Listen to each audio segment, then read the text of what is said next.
Alright, we're back from GF grinding here, Finally.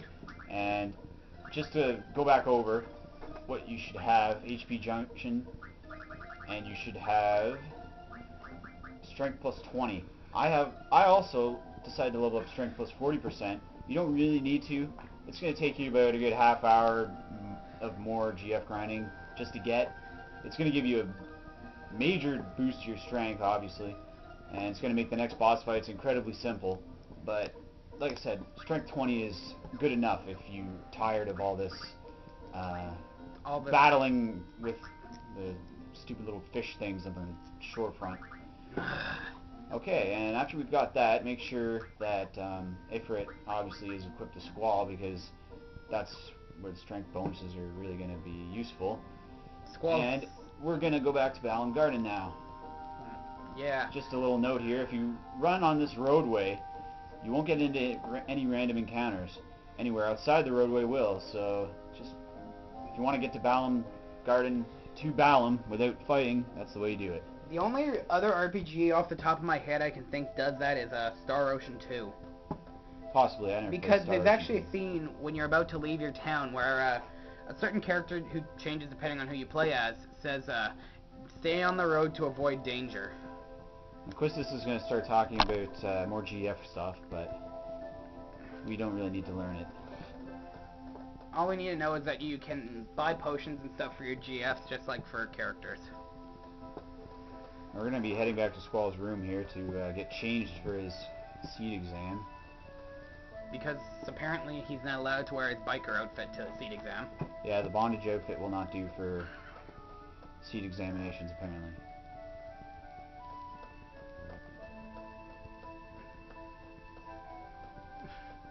What is it with all the Final Fantasy characters and looking really weird when they run? I mean, look at Titus in Final Fantasy X with his little skip run. Titus runs like he's walking on on the moon or something. Yeah. Squall runs like he's the guy from Terminator 2. And Cloud runs stiff-armed.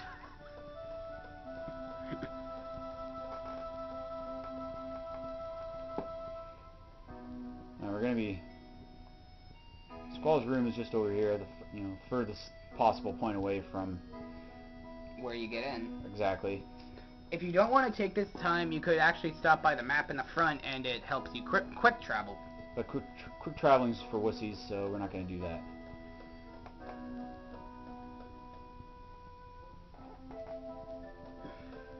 Squall's room's the one on the right. Should be good. So now we can talk to his bed here. And pick the get changed option. Apparently he's got a spare jacket up there in the wall. And here we go. Looking pretty stylish now. I still prefer his actual CD uniform when he, you get later on. I think that one looks a lot cooler. Now show off your new threads to the girls over here, just to make sure they notice you. They don't seem to be paying any attention to you. Well, they're not real, so they can't actually. True. At least Squall made an effort there. Not like Cloud, who has a bunch of ladies throwing themselves at him, but he's too worried about the voices in his head to even react. That he is. And despite having to come from the left or the right, we suddenly come from the entrance. We're going to be introduced here to Zell. One of our main characters here, the Zellster. I don't really have an opinion on him. Doing some fancy punches here with some nice flip action. It's one of those characters you either like or hate. And a creepy smile. Personally, I kind of like Zell, but I kind of hate him at the same time. I like his limit break and his fighting style. I just don't really like his character.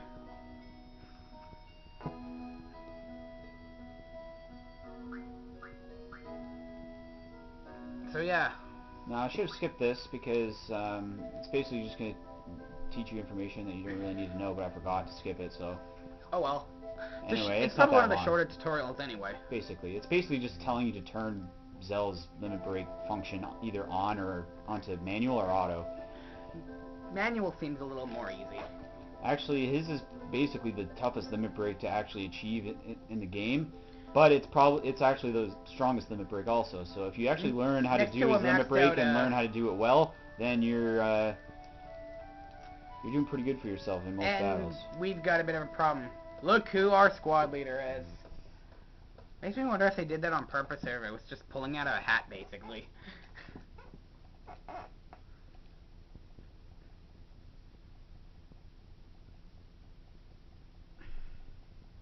Quistis and Safe are going to get into a little verbal scuffle here, which Quistis ends up getting the best of.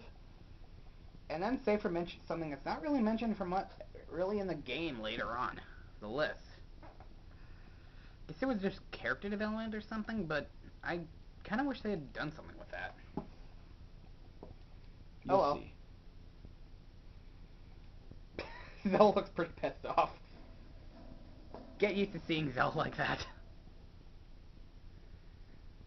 And here we have our good old pal Sid, who makes his next appearance here as a weak-looking old man in a red vest and green tie.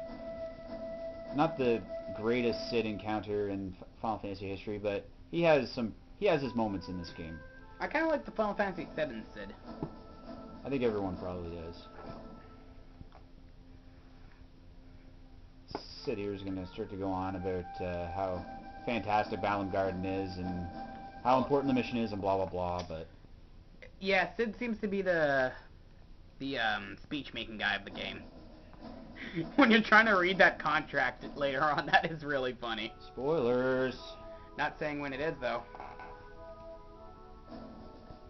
I'm going to run around in a circle Run around here. in circles.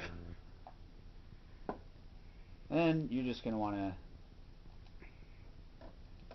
Another interesting note is they head towards the entrance, but somehow they end up at the parking lot. Which is off to the right?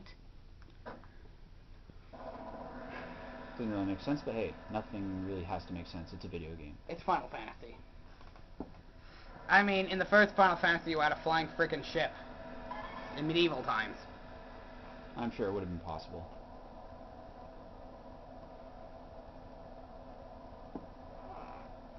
Zell wants to see our gunblade. Squall's going to be a dick. Because that's what he does. Squall's just being Squall. If there's one thing he knows how to do well, it's be a dick. I kind of like the loner personality they gave Squall. It just seems to fit the character. More than the later personality they gave Cloud was. Good voice acting, just the whole depressed mode. Yeah. What the hell are you talking about? Well, Cloud in some later games I played, he seems like a really depressed character. That's not really relevant to Final Fantasy VIII. Stay on track here, Alright. gamer dude. Chicken was best burn ever. Totally burns him. Quistis is the mature one and breaks up the fight that's about to happen.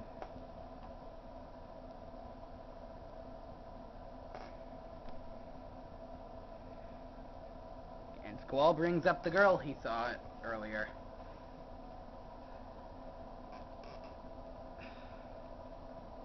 And best one-liner. I have a chicken horse and a guy who just reached puberty on my squad. Yeah. Safer and his one-liners.